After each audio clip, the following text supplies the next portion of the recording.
इस वक्त की बड़ी खबर खेल के मैदान से, जहां बेंगलोर के खिलाड़ी क्रिस गेल ने क्रिकेट के इतिहास में सबसे तेज शतक लगाया है। मात्र 30 गेंदों पर उन्होंने शतक लगाया है। इससे पहले सबसे तेज शतक का रिकॉर्ड शाहिद अफरीदी, जो कि पाकिस्तान के खिलाड़ी हैं, उनके नाम था। 37 बॉलों पर उन्होंने शतक जमाया था। लेकिन क्रिस गेल, जो कि वेस्टइंडीज के बल्लेबाज हैं, आईपीएल सीजन 6 में बेंगलोर की टीम में खेल रहे हैं, उन्होंने सबसे तेज शतक जमाया है सिर्फ 30 गेंदों पर। हमारे साथ जुड़ गए हैं sports editor Siddharth Sharma phone line पर।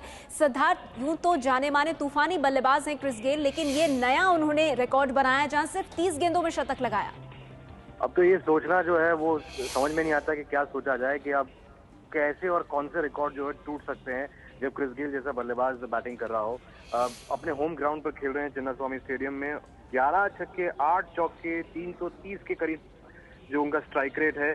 कमाल एक तरफा जो मैच का रुख मोड़ देते हैं और सामने पुणे वॉरियर्स जैसी टीम क्या गत हुई होगी वो अंदाजा लगा सकते हैं। क्रिस गेल एक मर्सिनरी क्रिकेट के उनके अपने बोर्ड से विवाद रहे हैं, लेकिन उन्होंने अपना अंदाज जो है आक्रामक अंदाज इस तरह की लीग्स में, चाहे वो बांग्लादेश की क्रिकेट लीग हो या फिर भारत की आईपीएल लीग हो, इस तरह की लीग्स में अपने इसी फॉर्म को दिखाकर उन्होंने वेस्टइंडीज बोर्ड को भी झुकने पर मजबूर कर दिया था। और आज किसी भी गेंदबाज के पास क्रिस गेल की आंधी का कोई जवाब नहीं था। तो मैदान पर अगर गेल खड़े हैं तो इस बात का अंदाजा दर्शकों में रहता है कि गेंद उनके पास कहीं ना कहीं स्टैंड में आएगी ही आएगी। इसका डर गेंदबाजों को रहता है कि ये गेंद जो है ये बाउंड्री के पार जाएगी ही जाएगी। और रिकॉर्ड बुक्स बनाने वालों के लिए ये उत्साह रहता है कि ये व्यक्ति जो है, ये बैट्समैन जो है, ये कोई नया कीर्तिमान बना ही देगा। तो अपने बल्ले से एक हाथ से अकेले अपने दम पर मैच का रुख कैसे मोड़ सकते हैं, इस तरह के हम कई संस्करणों में देख चुके हैं। 3 बार मैन ऑफ द टूर्नामेंट रह चुके हैं क्रिस गेल। तो ये उनके लिए कोई नई बात नहीं है। और इस फॉर्मेट में आईपीएल के अंदर भी इससे पहले वो शतक लगा चुके हैं, लेकिन ये जो किया ये किसी अजूबे से कम नहीं है।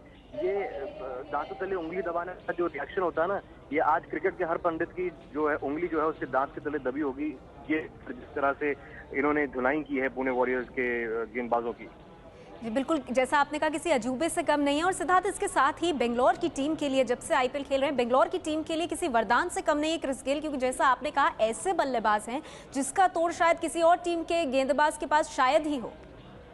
मेरे ख्याल से ये सबसे बड़ा वरदान विजय माल्या के लिए है, क्योंकि हर तरफ से उन्हें बुरी खबर मिलती है, लेकिन इस खिलाड़ी की बदौलत उनके ग्राफ में कहीं खुशी कहीं उस ग्राफ में नजर आती है और क्रिस गेल की वजह से ही नजर आती है। तो ये एक एरिया है जहां पर उनकी टीम भी ठीक कर रही है। उनका ये खिलाड़ी जो है वो इनको प्लेऑफ ले जाता है और फाइनल तक भी कई बार ले जाता है। तो उस लिहाज से क्रिस गेल जो है वो वरदान विजय माल्या के लिए रहे हैं, बैंगलोर की टीम के लिए रहे हैं।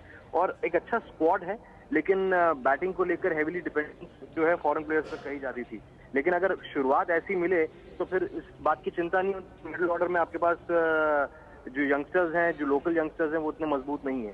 तो ये शुरुआत जो है वो क्रिस गेल लगातार देते आ रहे हैं।